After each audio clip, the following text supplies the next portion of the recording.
이번 영상은 통합과학 1단원입니다. 시간과 공간, 측정. 우리가 사는 세계는 시간과 공간으로 표현할 수가 있는데 다루는 규모에 따라 미시세계와 거시세계로 나뉩니다. 미시세계는 아주 작은 세계를 다루는 경우를 이야기하는데요. 나노세컨드, 나노미터, 여기서 나노라고 하는 것은 10의 마이너스 9승을 의미하는 접두어인데 이러한 이하의 단위를 사용하는 세계를 얘기합니다. 예를 들어서 원자세계라든가 또는 물분자 또는 나트륨 이온 이와 같이 작은 세계를 우리는 미시세계라고 하고요. 반면에 거시세계라고 하는 것은 우리가 흔히 볼 수 있는 그러한 대상들로부터 출발해서 태풍, 지진, 우주 등과 같이 아주 큰 세계를 모두 아우를 때 우리는 거시세계라고 이야기를 합니다. 초나 분, 시간 이런 단위도 사용하고요. 미터라는 단위도 물론 사용합니다. 그런데 우주 또는 태양계를 얘기할 때는 천문 단위, 이러한 단위 등을 이용해서 표현을 하게 됩니다. 크기에 따른 세계 차이 비교해 보겠습니다. 수소 원자, 수소 원자의 크기는 0.1 나노미터. 그 다음에 전자가 핵주위를 한 바퀴 도는데 걸리는 시간 150 아토세크. 아토라고 하는 것은 10의 마이너스 18승을 의미하는 그러한 접두어가 되겠습니다. 강아지 크기 한 40cm 정도 되나요? 한 0.4m 정도, 그 다음에 한 17년의 수명을 가지고 있다고 본다고 하고, 태양계라고 하는 것은 태양을 중심으로 지구가 한 바퀴 공전하는데 365일이 걸리고요. 지구로부터 태양까지 거리 1억 5천만 킬로미터. 그 거리를 하나의 새로운 천문 단위로 해서 태양계나 다른 행성들과의 거리 이렇게 비교할 때 쓰는 단위, 천문 단위도 한번 생각해 볼 수 있고요. 안드로메다 크기는 약 62킬로파섹 정도 된다고 하는데 여기서 킬로라고 하는 것은 10의 3승을 의미하고요. 파섹이라고 하는 것은 요거는 약 3.26광년이라고 해서 빛이 3.26년 동안 이동했을 때 다다를 수 있는 거리라고 생각하면 되겠어요. 이렇게 우리는 자연계를 설명하기 위해서 측정이 필요하죠. 이 측정이라고 하는 것은 자연 탐구의 기본입니다. 자연 탐구의 기본, 그 다음에 일반적으로 시간과 길이, 이 두 물리량을 아마 조금씩 살펴보도록 하겠습니다. 물리량이라고 하는 것은 우리가 측정할 수 있는 그러한 양을 물리량이라고 합니다. 예를 들어서 질량, 그 다음에 시간, 속력, 모든 그러한 물리량들을 중에 기본량과 유도량으로 구별을 해본다면 기본량이라고 하는 것은 자연현상을 설명하기에 또는 탐구하기에 기초가 되는 양이에요.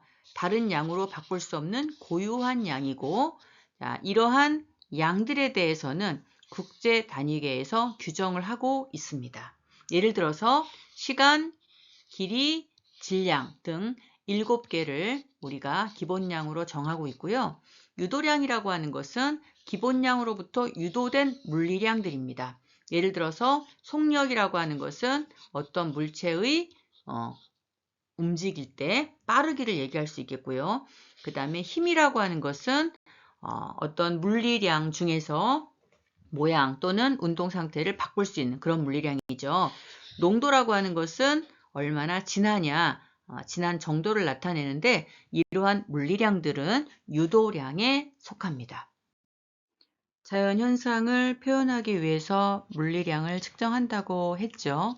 그리고 물리량에는 기본량과 유도량으로 나뉜다고 했는데 기본량은 국제 단위계에서 7개로 규정한다고 했어요. 그래서 그 중에 하나가 길이, 그리고 광도, 물질량, 질량, 전류, 시간, 온도 이렇게 7개인데 이러한 물리량들의 단위는 길이는 미터라는 단위로, 온도는 켈빈, 시간은 세컨드란 단위를 사용하고요. 전류는 암페어, 질량은 킬로그램, 물질량은 몰, 광도는 칸델라, 이렇게 7개의 기본량과 단위를 규정하고 있습니다.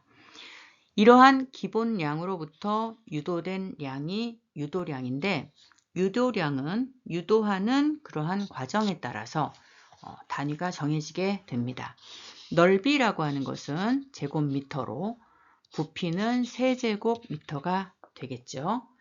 밀도는 킬로그램 퍼 세제곱미터, 힘은 킬로그램 미터 퍼 세크 제곱이라는 단위를 사용합니다. 농도는 몰 퍼 세제곱미터, 가속도는 미터 퍼 세크 제곱. 이렇게 해서 자연현상을 설명하고 표현하기 위해서 사용하는 단위, 그리고 기본량과 유도량의 차이를 살펴봤습니다. 자, 이렇게 여러 물리량들은 어떻게 알아낼 수 있을까요? 자, 그러한 방법, 측정과 어림에 대해서 한번 살펴보도록 하겠습니다. 자, 과학탐구에서의 측정과 어림은 어떤 차이가 있느냐? 자, 측정이라고 하는 것은 물체의 질량, 길이, 부피 등 어떠한 양을 재는 활동이죠. 측정하는 활동이에요. 그래서 적절한 단위, 그리고 적절한 측정 도구를 사용을 해야 됩니다. 과거에는 자연현상의 변화를 이용해서 시간을 측정했었고요.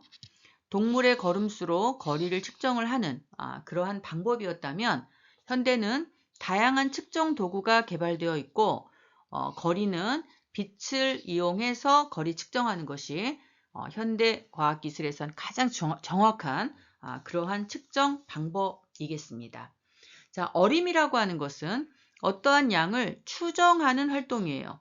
물론 정확한 값을 얻는 것은 아니지만, 자, 측정 경험, 그동안의 경험을 바탕으로 해서 추정이 이루어지고요.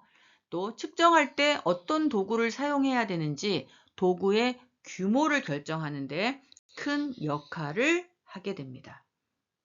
측정 표준이란 어떠한 양, 어떠한 물리량을 측정할 때 공통으로 사용되도록 규정되어 있는 단위, 그러한 표준을 의미하는 거예요. 예를 들어서 우리나라에서 날씨, 일기를 예보하기 위해서 필요로 측정해야 하는 기온, 기온의 경우는 섭씨 온도를 이용하고요. 자동차 과속을 단속할 때는 자동차가 얼마나 빠르게 움직였는가를 시속 단위로 킬로미터 퍼 아워 단위로 측정을 해서 거기에 어떤 기준에 맞추어서 단속을 하게 되는 거죠.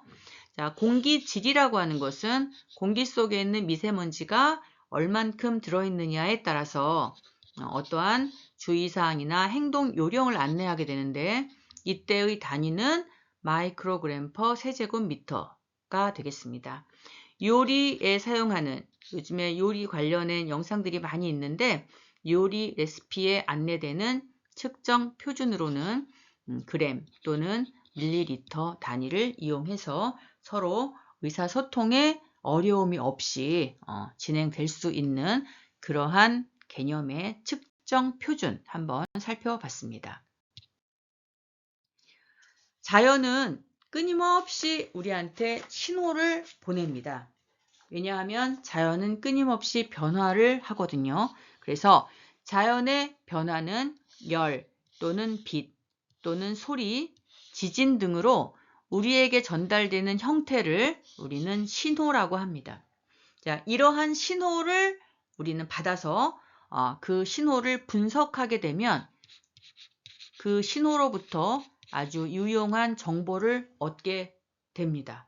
예를 들어서 빛을 분석해서 우주 생성 과정 또는 우주의 원소를 알 수 있다라든가, 또는 지진파를 분석해서 지구 내부 구조를 알아낼 수가 있지요. 자, 이렇게 자연에서 오는 신호 등은 우리에게 유용한 정보를 주게 되는데 이 신호를 분석하기 위해서 자연에서 오는 연속적인 신호, 아날로그 신호라고 하는데 우리가 이러한 신호로부터 정보를 얻기 위해서는 디지털 신호로 바꿔줘야 되거든요. 그래서 자연으로부터 오는 아날로그 신호를 디지털 전기 신호로 바꿔주는 장치를 우리는 센서라고 합니다. 신체의 감각기관 같은 거라고 생각하면 돼요. 눈이나 귀, 코, 피부 등을 통해서 유용한 자극이 오면 그것을 받아들여서 분석하게 되는 것처럼 빛을 받아서 디지털 신호로 바꿔주는 광센서라든가 또는 화학 물질을 인지해서 전기 신호로 바꿔주는 화학 센서 등이 이에 속하게 됩니다. 자연의 신호는 연속적이고 우리의 디지털 전기 신호는 불연속적입니다. 그래서 연속적인 아날로그 신호를 디지털 불연속적인 신호로 바꾸는 이유는 일단 장점이 있기 때문이겠죠. 자, 이러한 장점은 일단 저장 용량이 작아도 되고요.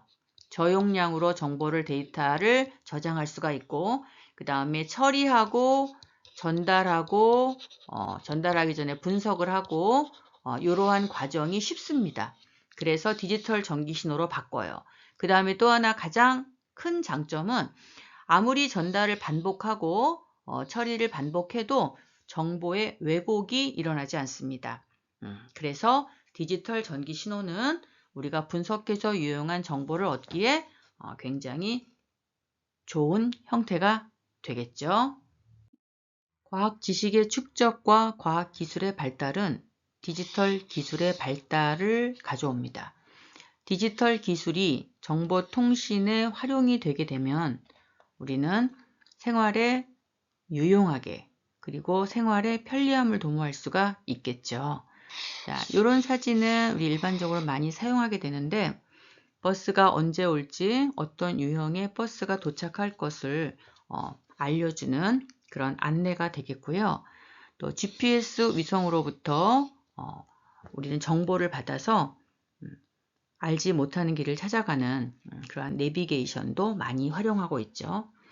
이뿐만 아니라 은행에 직접 가지 않아도 인터넷 뱅킹을 통해서 은행 업무를 모두 보고 있다든가 또 앞으로 전자화폐 사용이 예견되어 있다든가 또는 전자책, 교육 어플 등이 발달을 해서 언제 어디서나 원하는 학습 가능하게 해주고요. 운전자 없이도 원하는 곳을 갈 수 있는 무인 자동차 또는 드론을 통한 배달이라든가 또 재생에너지에 관한 현대 문명 전반에 영향을 줄 수 있고 앞으로 계속적인 이러한 변화가 이루어질 것이라는 것을 우리는 정보통신 기술의 발달이 굉장히 큰 역할을 한다는 거. 여기까지 영상 수업 마치도록 하겠습니다. 수고하셨습니다.